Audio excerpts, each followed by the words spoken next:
Goed, nou dat ons klaar die data versamel het en dan in 'n frekwensietabel gesit het om die data in intervalle te sit, gaan ons hierdie data wat ons versamel het in 'n stofgrafiek sit en dit voorstel.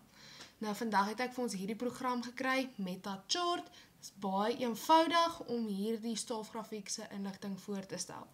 Goed, nou eers kan ons sien dat jy begin met om jou stofgrafiek te begin, dan gaan jy nou die direksie en agtergrond kies, maar ons gaan nou net die direksie kies, ons gaan niks snaaks probeer nie.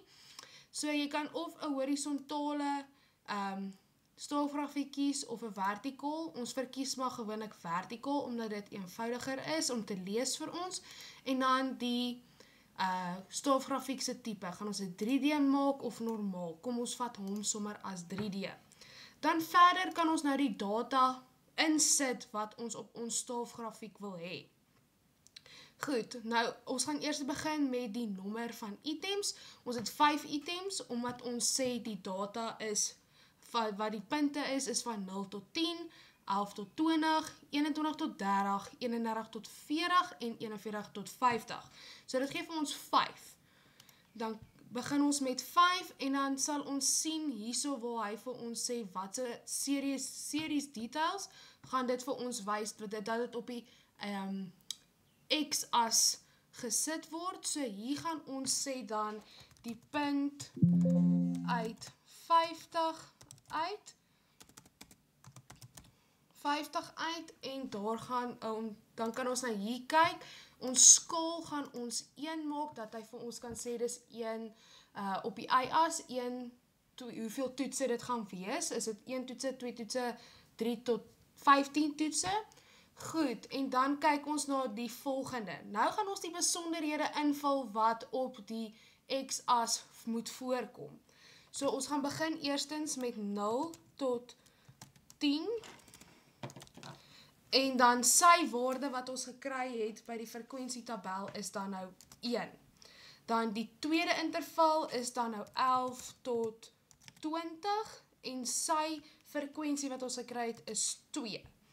Derde interval gaan ons sê is 21 tot 30 en sy interval wat ons gekry het is 10 volgens die frekwensie en dan 31 tot 40, sy frekwensie is ook 10 en dan die laaste interval wat ons gaan kry is dan 41 tot 50 en sy interval is 7.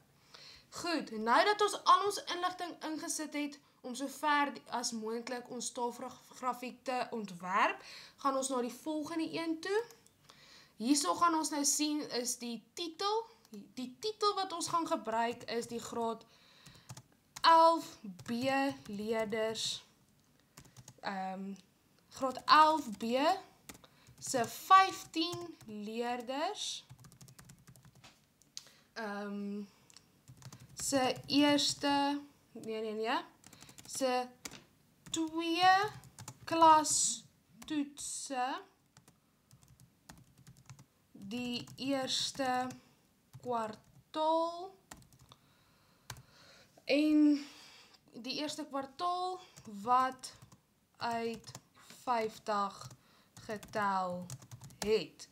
Goed, nou het ons titel ingetik wat ons wil hê, dan sal ons nou sien. Dan gaan ons verder na die y-as toe. Nou die y-as kan mens altyd sien as die lang een. So die y-as is dan die aantal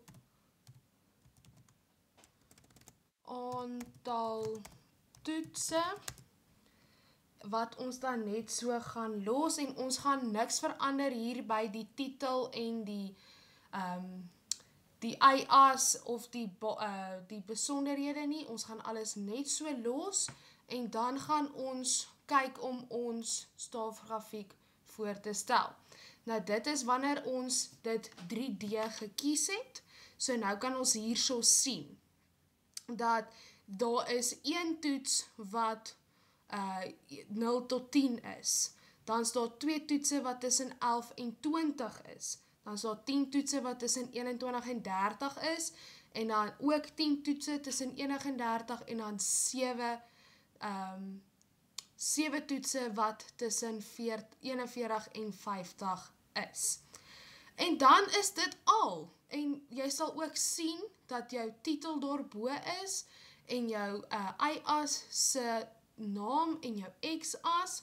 So jy het dan 'n staafgrafiek voltooi by MetaChart.